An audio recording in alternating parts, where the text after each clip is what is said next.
Hello everyone, welcome back to Medicine Essence. I'm Rikta. So today we are going to start one of the important pregnancy complications which you can see on screen. कुछ ना कुछ तो abnormality है इस picture में जो कि होना नहीं चाहिए. अब वो एबनॉर्मलिटी है क्या? आप अगर केयरफुली देखोगे तो you know this is uterus. ठीक है, this is ovary which you already know. This is Fallopian tube. अब आप देखो एबनॉर्मलिटी है क्या. This is the foetus. ठीक है, अब आप जानते हो कि नॉर्मल प्रेगनेंसी में फीटस का ग्रो होता है तो इस रीजन में फर्टिलाइज्ड ओवा इस जगह पे इम्प्लांट होते हैं. देन धीरे धीरे वो एम्ब्रायो होते हैं, देन फीटस डिलीवरी के टाइम पे बाहर आ जाते हैं. This is normal pregnancy. अब ये फीटस इस जगह पे ग्रो ना होके हो रहा है फेलोपियन ट्यूब में.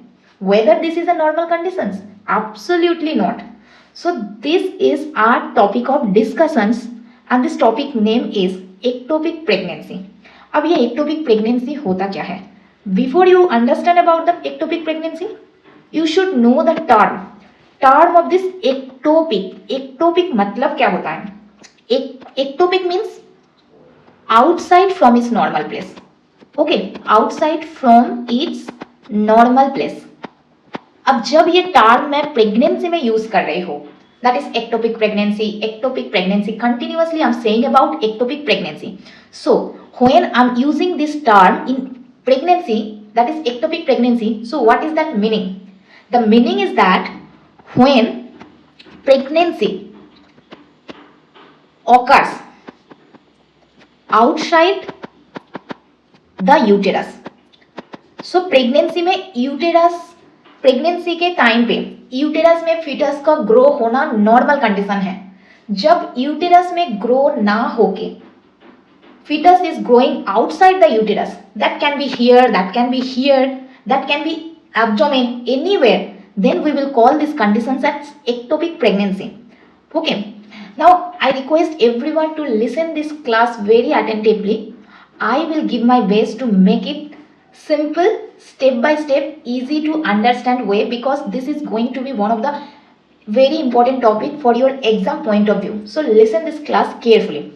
So ectopic pregnancy means कोई भी प्रेगनेंसी जो कि यूटेरस में ना होके आउटसाइड द यूटेरस में ग्रो होते हैं. फीटस का growth is happening outside the uterus. We are calling it ectopic pregnancy. अब आप पूछोगे अगर यूटेरस में ग्रो नहीं हो रहे हैं तो ग्रो कहाँ होगा, कहाँ कहाँ होने का पॉसिबिलिटी है?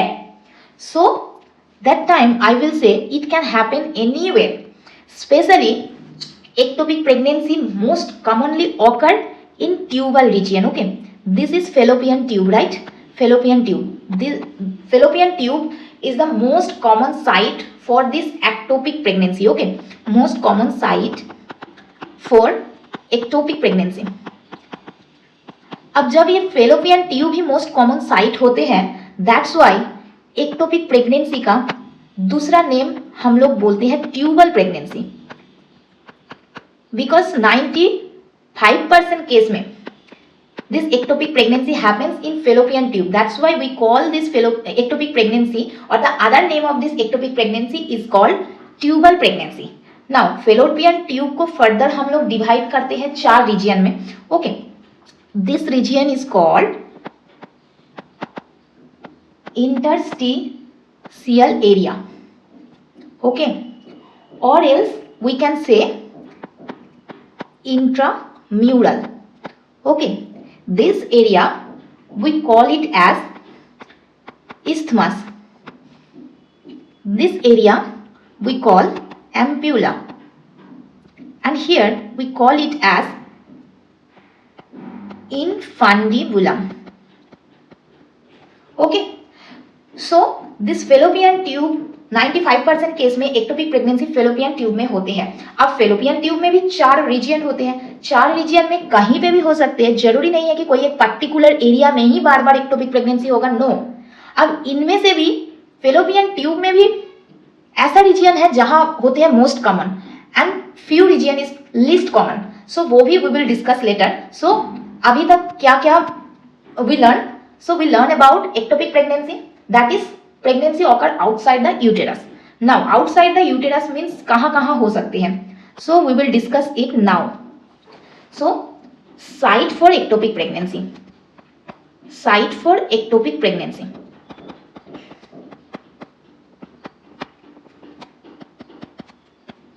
Now the most common site which I already told, that is fallopian tube. Okay, fallopian tube.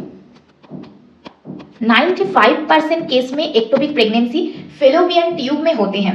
अब फेलोपियन ट्यूब में भी 4 रीजियन है, that is interstitium, isthmus, ampulla and infundibulum. 4 region है. अब 4 रीजियन में कहाँ कहाँ मोस्ट कॉमन होते हैं and where it is least common. So remember always and always ampulla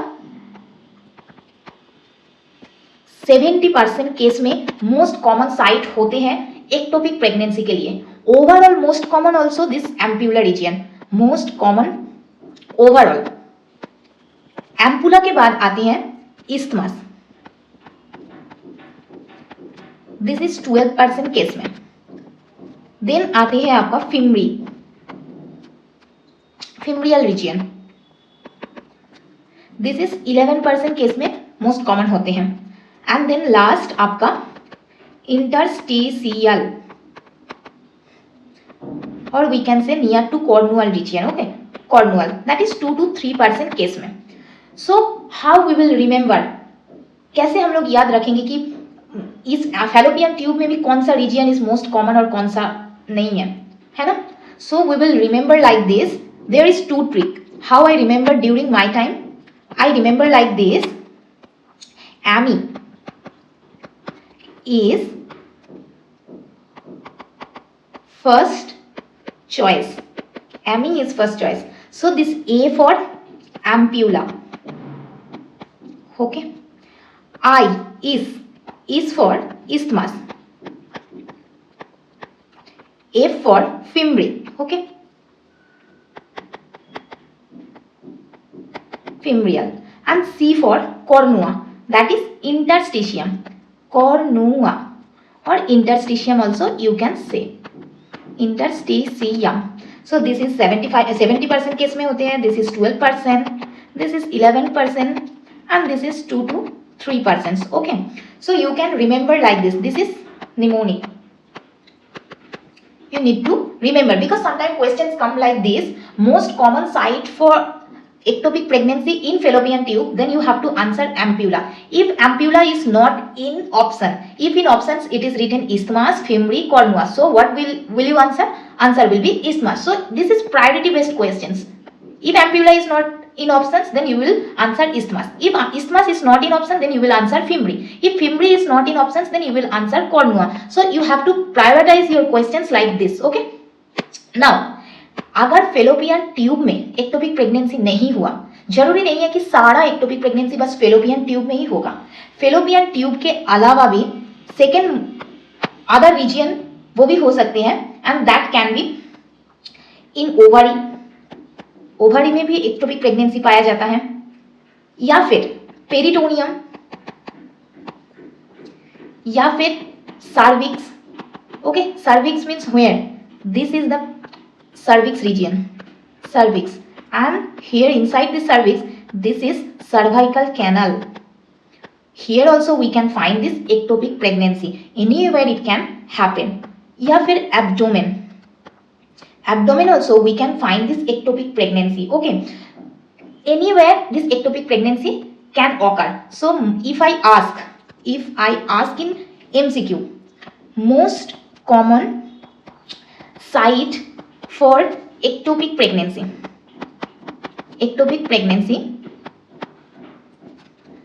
and your option is ampulla, your option is isthmus, your option is abdomen, and your option is infundibulum. What will be the answer for these questions? Answer will be ampulla. Okay, so most common site for ectopic pregnancy will be fallopian tube. Inside this fallopian tube also if they will ask, then your answer will be ampulla. Ampulla is most common site in fallopian tube for ectopic pregnancy. On top of that, this is most common site for ectopic pregnancy overall. Okay, overall. So that's all about your ectopic pregnancy site. So we discuss about what is ectopic pregnancy, and then we discuss about site for ectopic pregnancy. I hope you cleared. And how will you remember the mnemonic? Mnemonic will be AMI is the first choice. AMI is first choice. A for ampulla, I for isthmus, A for fimbriae, and C for cornual region. Where is that cornual region? This is the cornual region. These portions, cornua. Okay, so this is the site for your ectopic pregnancy. Now your second topic of discussions will be risk factor. Risk factor for ectopic pregnancy.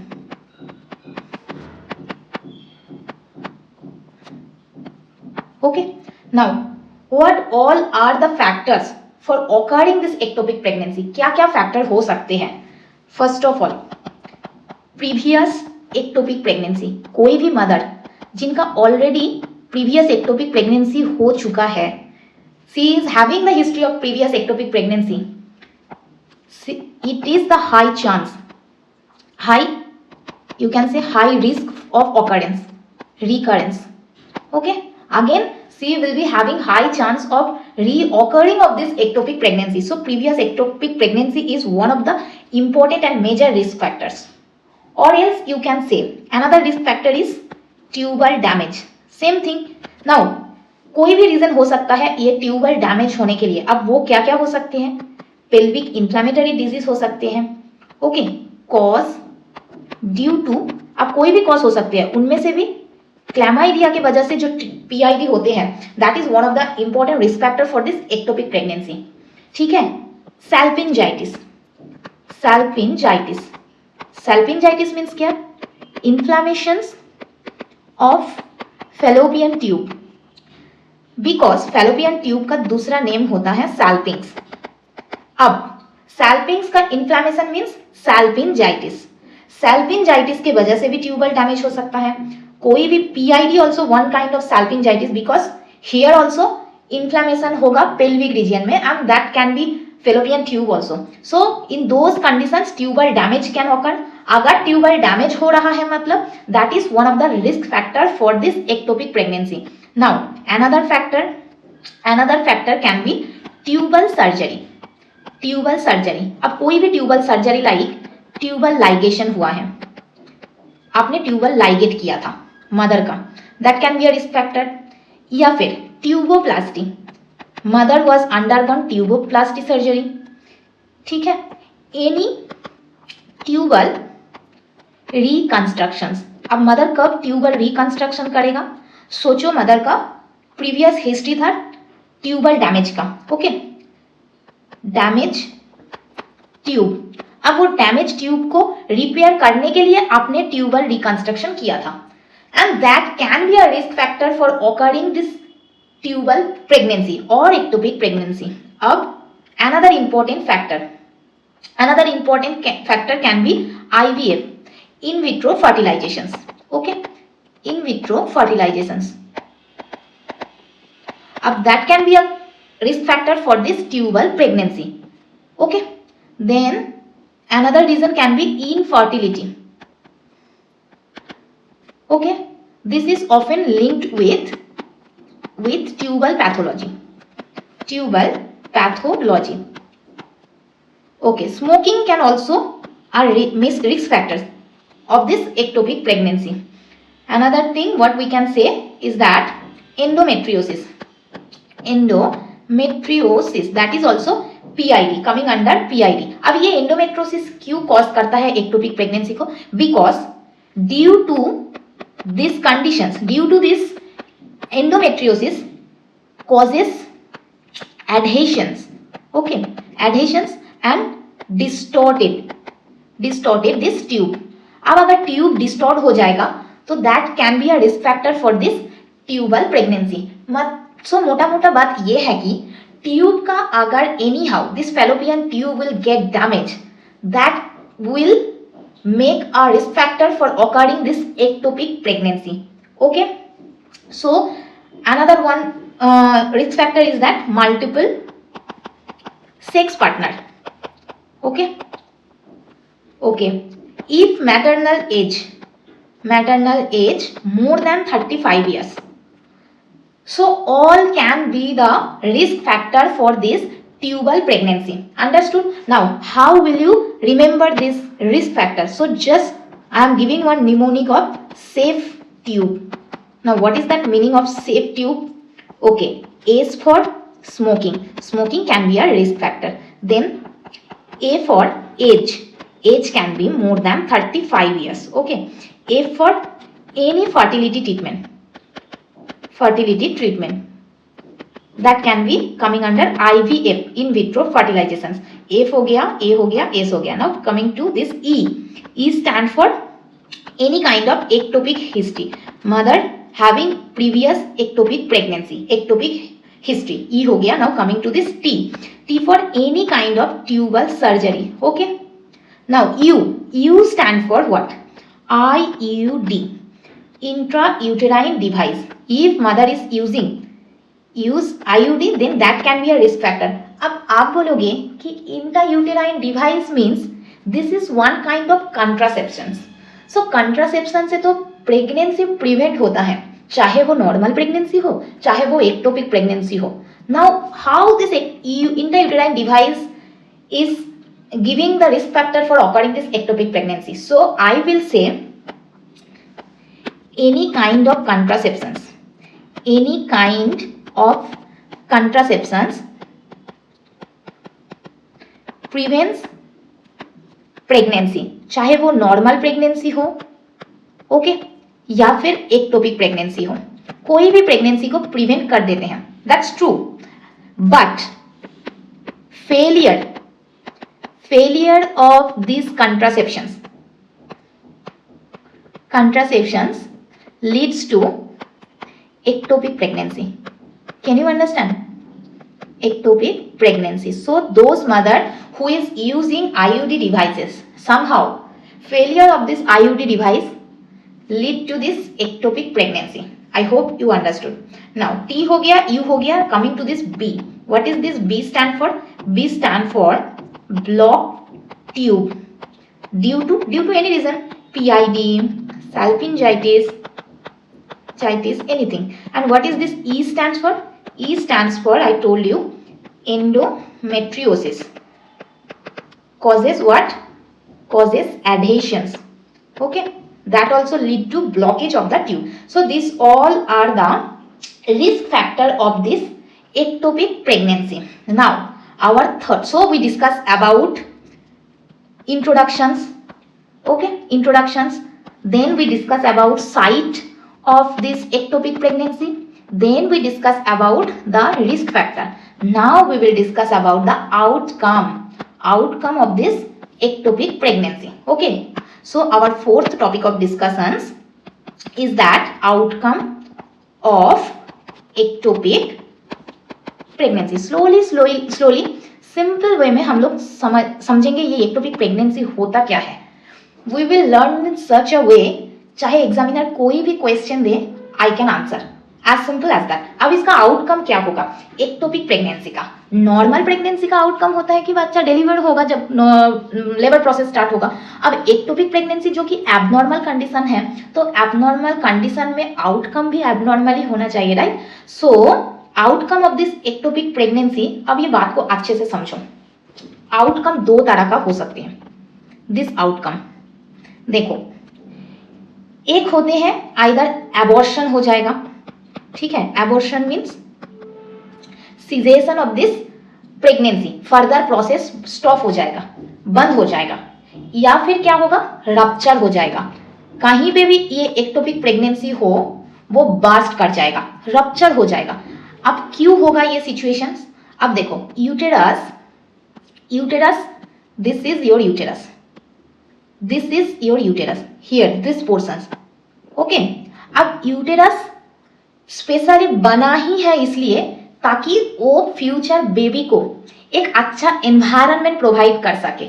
This is favourable for growing fetus. Okay, why this uterus is favorable for this pregnancy? Now this is one very important concept we will learn now. That concept is that, understand carefully, this uterus is a broad, ये एक बहुत broad area है, broad region.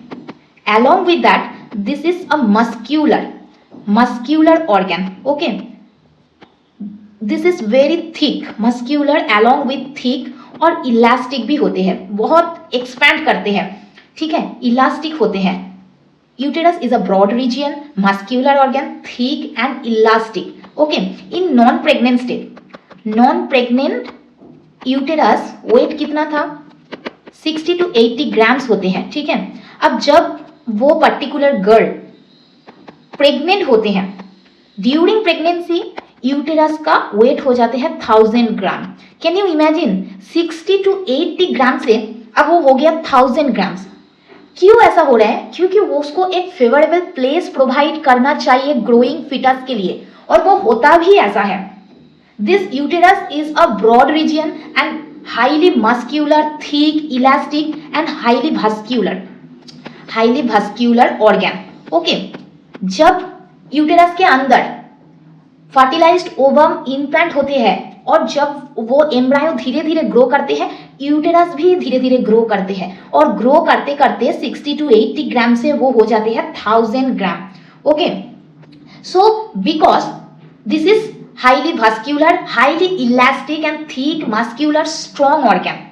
अब जब uterus, तो that's why this pregnancy is occurring in a normal conditions. Now if pregnancy occur in fallopian tube, अब होगा क्या? फेलोपियन ट्यूब में हो तो इम्प्लांट हो गया फर्टिलाइज्ड ओवा, but Fallopian tube is not designed for pregnancy. ये प्रेगनेंसी के लिए बना ही नहीं है. तो ये किसके लिए बना? ये फेलोपियन ट्यूब, अब देखो, ये फेलोपियन ट्यूब जब ओवरी से एक ओवा आता है, this ova will coming like this here. Okay, in this region sperm भी बाहर से आएगा, एंड आते आते in this region this two will get fertilised, then zygote बनेगा, एंड जाइगोट इधर आके इम्प्लांट हो जाएगा.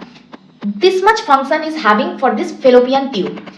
जब फेलोपियन ट्यूब को अभी एक्स्ट्रा बर्डन आ गया, अब फेलोपियन ट्यूब को स्पर्म जाइगोट को ट्रांसफर करने के अलावा भी एक एक्स्ट्रा काम मिल गया, दैट इज फर्टिलाइज्ड ओवा को जगह देना है एक्सपेंड करने के लिए, ठीक है. Although it is not design for pregnancy, अब उसको एक एक्स्ट्रा काम मिल गया कि चलो तुम बेबी का ग्रो करने के लिए भी काम करो. बट फेलोपियन ट्यूब बोल रहे हैं कि मैं तो बहुत थीन हूं, ठीक है, बहुत नैरो हूं, और मैं बहुत ही एक डेलिकेट स्ट्रक्चर हूं, डेलिकेट ट्यूब, मैं कर ही नहीं पाऊंगी, एक बच्चा को एक फेवरेबल एनवायरनमेंट दे ही नहीं पाऊंगी. सो मैं कैसे उस प्रेगनेंसी को अल्टीमेटली लेबर के थ्रू वो बच्चा को मैं बाहर निकालूंगी? सो आइदर मैं अबॉर्ट कर दूंगी, या फिर मैं ये प्रेशर को झेल नहीं पाऊंगी तो मैं रप्चर हो जाऊंगी. This is the thing. Uterus is very broad, but Fallopian tube is very thin, weak structures, very narrow structure, delicate tube. Okay, this its job, Fallopian tube is only job is to transport the fertilised egg. Fertilised egg होता क्या है?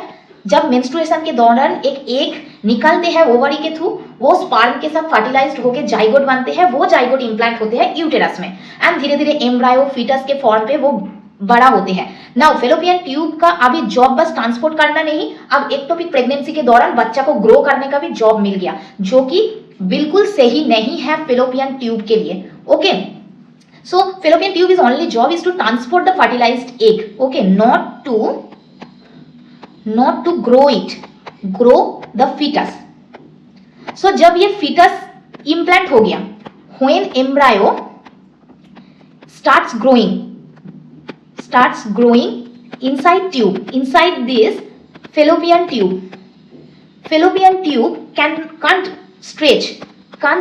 अब धीरे धीरे बच्चा बड़ा होगा तो फेलोपियन ट्यूब को भी तो स्ट्रेच होना पड़ेगा, but it has very little muscle. Okay, little muscle, very poor elasticity. small diameter. So this is unable to provide enough space. As a result, when pressure increase, जब pressure increase होगा due to growing foetus, तो ये pressure तो झेल ही नहीं पाएगा, तो as a result ये क्या हो जाएगा, ट्यूबल एबॉर्शन हो जाएगा. आइदर ट्यूबल एबॉर्शन हो जाएगा. Tubal abortion means what, pregnancy gets expelled. ठीक है, प्रोडक्ट ऑफ कंसेप्शन निकल जाएगा बाहर. या फिर अगर प्रेशर शुरू में झेल पा रहा था तो धीरे धीरे अगर वो झेल नहीं पाएगा, then tube get ruptures. Why tube get rupture? Because threshold pressure increases, can't overcome. As a result, burst tube due to what? Due to pressure. So can you imagine, normal uterus एक favourable place होते हैं, मतलब implanted ovum को जगह देने के लिए, ताकि धीरे धीरे एम्ब्रायो बन पाए. एम्ब्रायो जब थोड़ा ग्रो करेगा वो होगा फीटस. तो यूटेरस एक बहुत बड़ा इलास्टिक स्ट्रॉन्ग मस्क्यूलर रीजियन है, हाईली वस्क्यूलर है. तो वो एक अच्छा प्लेस होते हैं फीटस को ग्रो करने के लिए, जो कि एक नॉर्मल प्रेगनेंसी में होता है. अब ये हो गया तो abnormal conditions which we are discussing about, that is ectopic pregnancy. अब बच्चा यूटेरस में ग्रो करने की जगह पे हो रहा है ट्यूब में ग्रो. अब ट्यूब का इतना अच्छा प्लेस है ही नहीं. Why it is not a favourable place? Because tube का बहुत नैरो डायमीटर होते हैं and this is thin structures. Okay, this is poor elastic structures and due to that it can't stretch. As a result ये क्या होगा, either abortion करा देगा या फिर ट्यूब का प्रेशर झेल नहीं पाएगा तो ये ट्यूब फट जाएगा. सो ट्यूबल रप्चर हो जाएगा. So if someone ask you what is the outcome of this ectopic pregnancy, you will say either abortions या फिर रप्चर, कोई भी एक हो सकते हैं. ठीक है, अब आप बोलोगे कि कौन सा रीजियन होता है most common site for abortion और कौन सा रीजियन होता है most common site for rupture. So if someone ask this question, so you will say most common site for abortion is ampulla. Just remember, A for abortion, A for ampulla. Okay, so 4 place क्या क्या था, ampulla था tube में, then आपका क्या क्या था, isthmus था, इस्थमस, देन नेक्स्ट था इनफंडिबुलम एंड आपका क्या था, इंटरस्टिशियम, स्टिशियम.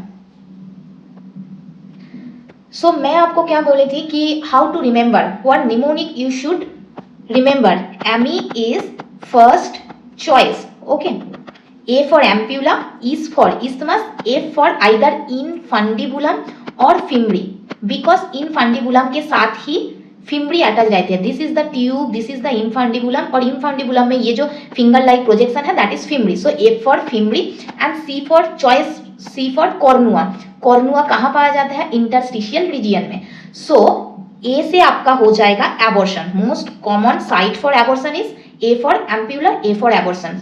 उसके बाद एबॉर्शन के बाद आप इस्थमस को छोड़ दो रप्चर के लिए, देन फिर इनफंडिबुलम या फिर फिम्बरी को छोड़ दो एबॉर्शन के लिए, देन अगेन इंटरस्टिशियम और कॉर्नुआ को छोड़ दो रप्चर के लिए. So see how beautifully you can remember this concept. ये था 4 region most common site for ectopic pregnancy, right, most common site of ectopic pregnancy. और ये सीक्वेंस आपने याद रखा था एक्टोपिक प्रेगनेंसी का मोस्ट कॉमन साइट के लिए. पहले एम्पुला, देन इस्थमस, थर्ड था आपका इनफंडिबुलम और फिम्बरी, फोर्थ था आपका इंटरस्टिशियम और कॉर्नुआ, और निमोनिक क्या था, this one, Amy is first choice. अब ये था most common site for ectopic pregnancy. और अब भी आपको पूछेगा most common site for abortion due to ectopic pregnancy. आप याद रखोगे A for ampulla, A for abortion, this is most common. Okay, then आप एक जगह छोड़ दो रप्चर के लिए, देन आप छोड़ दो एबॉर्शन के लिए, then again rupture. So this is very beautiful concept. Okay, you have to remember. So if someone asks most common site for tubal abortion, what will be your answer? And if someone asks most common site for tubal rupture, what will be the answer? So you will answer for this question most common site for abortion. I told you to remember ampulla, A for abortions, A for ampulla. और if someone ask most common site for tubal rupture, उसका next वाला को ही आप छोड़ दो rupture के लिए, that is isthmus. Okay, so you have to remember this concept like this. Now this is some fact you need to remember. Again, if someone asks you largest surveillance and earliest surveillance कहाँ होगा, ठीक है, in which place or region or part of fallopian tube ectopic pregnancy ends earliest. मतलब क्या है कि fallopian tube का कौन सा रीजियन या फिर प्लेस में एक्टोपिक प्रेगनेंसी का एंड जल्दी हो जाते हैं. So your answer will be isthmus. ठीक है, isthmus. Just remember. और यहाँ पे सर्वाइलेंस कितना दिन तक रहेगा, 6 to 8 वीक्स. उसके बाद खत्म हो जाएगा एक्टोपिक प्रेगनेंसी. ठीक है, क्योंकि ये बहुत नैरो प्लेस होते हैं, यहाँ पे सर्वाइव करना मुश्किल हो जाते हैं. If this same questions ask, but आपको पूछेगा this same questions ectopic pregnancy ends later, मतलब बहुत दिन तक सर्वाइव कर सकते हैं, then your answer will be interstitium. Interstitium और cornua. Why? Because the answer is interstitium या फिर cornua. See, this is the place cornua. Okay, cornua और इंटरस्टिशियम. व्हाई? यहाँ पे ज्यादा दिन तक क्यों एक्टोपिक प्रेगनेंसी सर्वाइव करते हैं? Because this is near to uterus. देखो यहाँ एक highly muscular and highly vascular structure, तो ये भी इनडायरेक्टली एक फेवरेबल प्लेस प्रोवाइड कर रहे हैं ग्रोइंग फीटस के लिए. दैट्स व्हाई अगर most common site for surveillance of ectopic pregnancy आपका आंसर होगा कॉर्नुआ. और कहाँ जल्दी खत्म हो जाते हैं, your answer will be isthmus.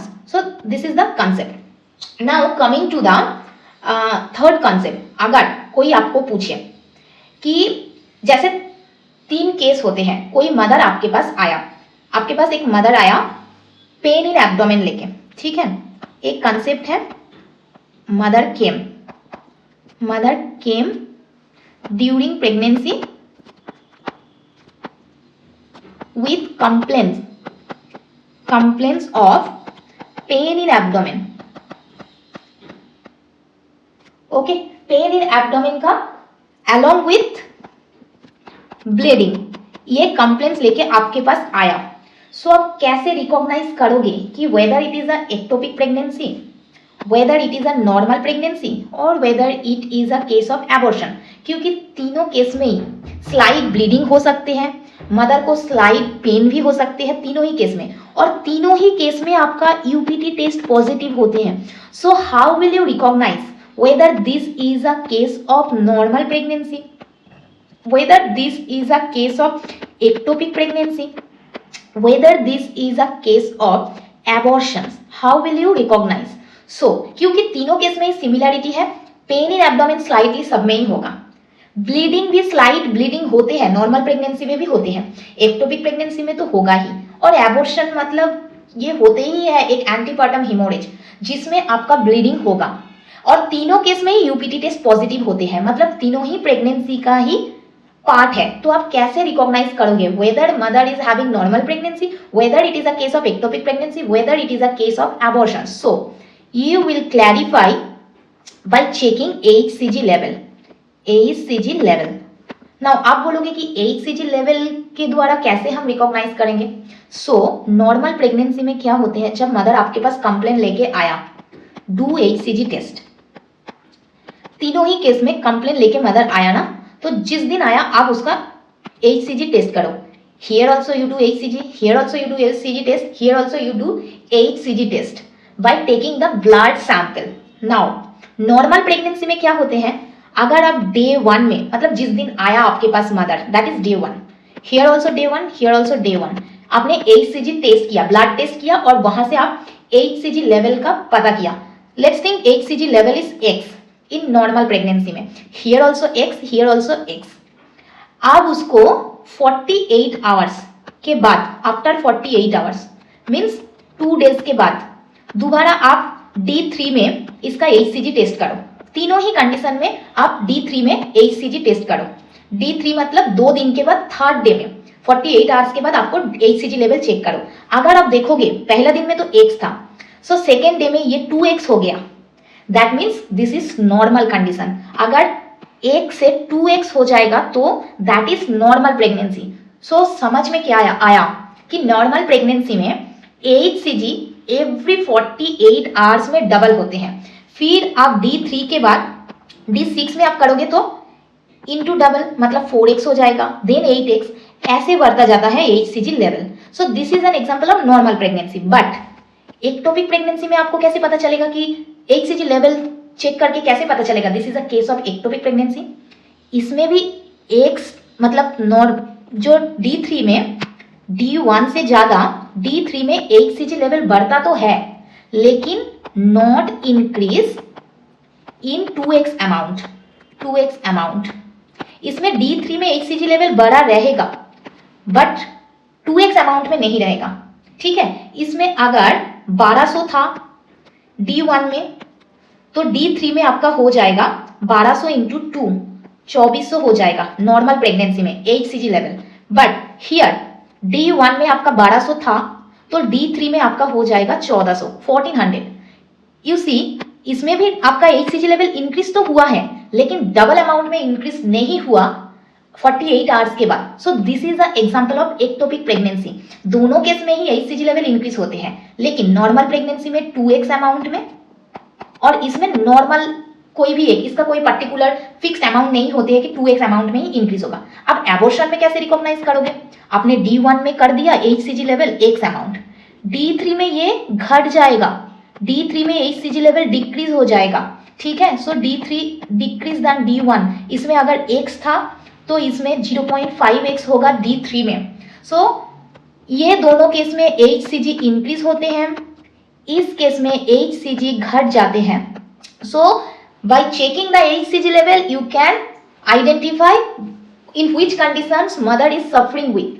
So in normal pregnancy में 2x अमाउंट में इंक्रीज होगा, एक्टोपिक प्रेगनेंसी में इंक्रीज तो होगा लेकिन 2x अमाउंट में नहीं होगा, और एबॉर्शन में तो डिक्रीज ही होती है क्योंकि abortion means ends of pregnancy. तो अब HCG को बढ़ने का कोई क्वेश्चन, सवाल ही पैदा नहीं होते हैं। अब आप बोलोगे ऐसा वेरिएशन तीनों केस में क्यों आ रहे हैं? देखो, नॉर्मल प्रेगनेंसी में होता क्या है, trophoblast sales produce this HCG, right. अब ट्रोफोब्लास्ट तो इस केस में नॉर्मल है तो ये डबल अमाउंट में ही प्रोड्यूस करेगा। सो आपको इसको रिगार्डिंग कोई कंफ्यूजन होना ही नहीं चाहिए। अब एक्टोपिक प्रेगनेंसी में होते ही है एबनॉर्मल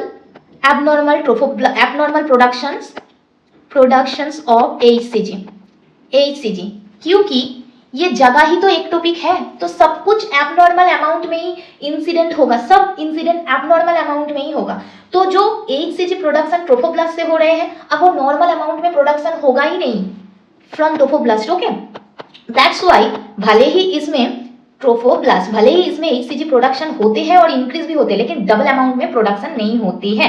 अब एबॉर्शन में क्या होते हैं, जब प्रेगनेंसी ही खत्म हो गया अब ट्रोफोब्लास्ट HCG प्रोड्यूस करके करेगा क्या? So stop producing HCG from trophoblast. That's why HCG production धीरे धीरे घट जाती है। So this is the concept to recognize the different kind of incident, whether normal pregnancy, whether ectopic pregnancy, whether abortion, by checking the HCG level. चलो, अगर आप समझ गए हो तो ये MCQ का आंसर दो।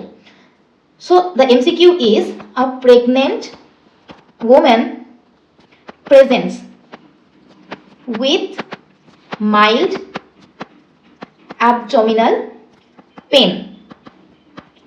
Her serial HCG levels are, in day 1 you checked and it was 1300 and D3 में मतलब आफ्टर 48 आवर्स, 2 दिन के बाद थर्ड डे में आपने चेक किया और आपको मिला 1500। ठीक है, सो इसका डायग्नोसिस क्या है यही आपको क्वेश्चन में पूछा है। डायग्नोसिस क्या होगा? And your options are normal pregnancy, option B ectopic pregnancy, option C complete pregnancy, abortion, और option D molar pregnancy.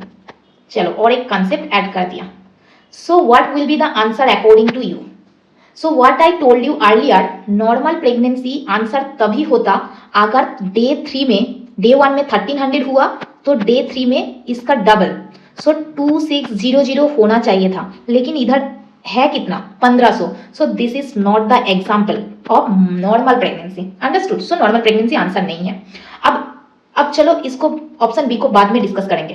Abortion, abortion के केस में मैं क्या बोला, if it is a case of abortion then 1300 अगर day 1 में है तो डे 3 में इसको घटना चाहिए। सो डे 3 में what ever the value will be, it will be less than 1300। 1300 से कम होना चाहिए, आइदर 1200, आइदर 1000, आइदर 800, 700, कुछ भी जो कि 1300 से कम होना चाहिए, लेकिन इधर है तो 1500, that means more than 1300, also not double to this 1300.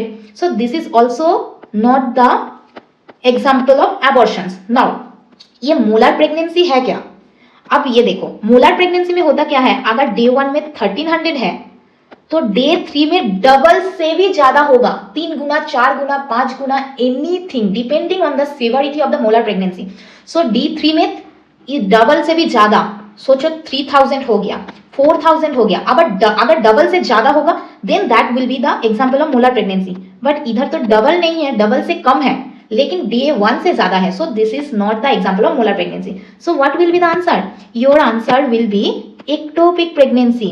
Ectopic pregnancy में D1 से ज्यादा होगा D3 में, लेकिन not in 2x amount, 2x amount में नहीं होगा, होगा तो बड़ा अमाउंट में ही होगा, लेकिन not in 2x amount.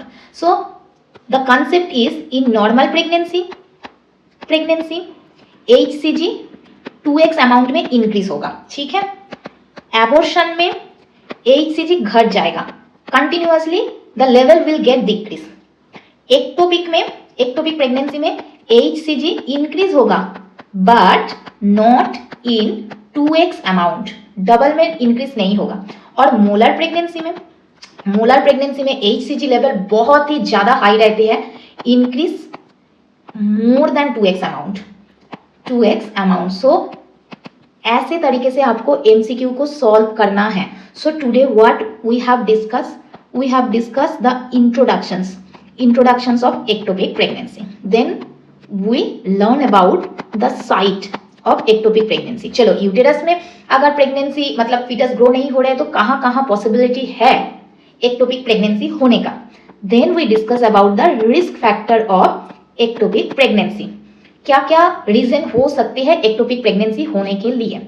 Then we discuss about outcome of ectopic pregnancy, either वो प्रेगनेंसी मतलब लास्ट में उसका फेट क्या होगा, the fate can be abortions और कैन बी रप्चर, ठीक है। और we discuss few MCQs and concept, small concept.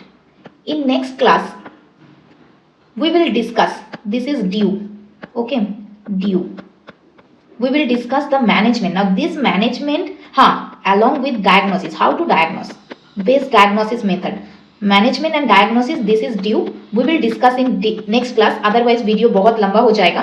This management also you need to understand carefully, और ये बहुत ही confusing है, तो मैं slowly step by step management, definitive management, expected management कब यूज करूंगी, मेडिकल मैनेजमेंट, उनमें से भी मेडिकल मैनेजमेंट में क्या क्या आएगा, डिफाइनेटिव मैनेजमेंट में, सर्जिकल मैनेजमेंट में क्या क्या आएगा।